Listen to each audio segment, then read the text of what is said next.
ចែកក្តៅខ្លាំងខ្យល់ប្រាំងហុយដៃចាជួយបាំងថ្ងៃពេលបងយាត្រាតាមស្វាយតាមផ្លូវបងអួតផល្លាចូលឆ្នាំកាលណា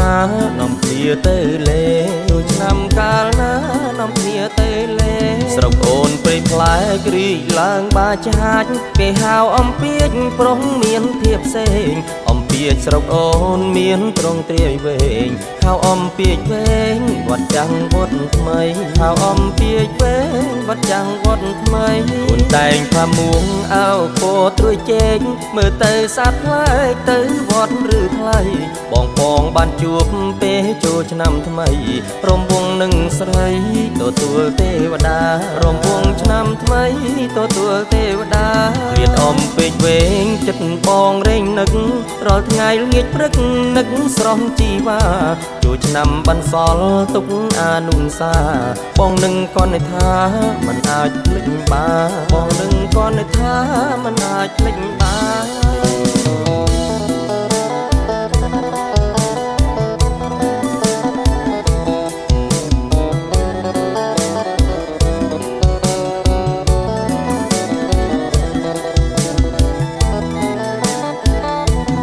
ចែកក្តៅខ្លាំងខ្យល់ប្រាំងហុយដៃ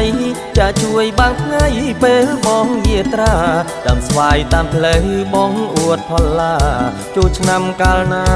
នាំគ្នាទៅលេចូលឆ្នាំកាលណានាំគ្នាទៅលេស្រុកអូនព្រៃផ្លែក្រីកឡើងបាចាច់គេហៅអំពាជប្រុងមានភាពផ្សេងអំពាជស្រុកអូនមានត្រង់ត្រាយវែងហៅអំពាជវែងវត្តចាំងវត្តថ្មីហៅអំពាជវែងវត្តចាំងវត្តថ្មីអូនតែងផាមួងអោពោត្រួយជែកមើលទៅសត្វផ្លែកទៅវត្តឬថ្លៃ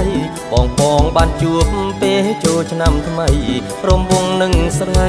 ទទួលទេវតារំវងឆ្នាំថ្មីទទួលទេវតារៀនអំពេកវែងចិត្តបងរែងនឹករាល់ថ្ងៃល្ងាចព្រឹកនឹកស្រស់ជីវ៉ាចូលឆ្នាំបន្សល់ទុកអានុសាបងនឹងកនថាមិនអាចភ្លេចបានបងនឹងកនថាមិនអាចភ្លេចបាន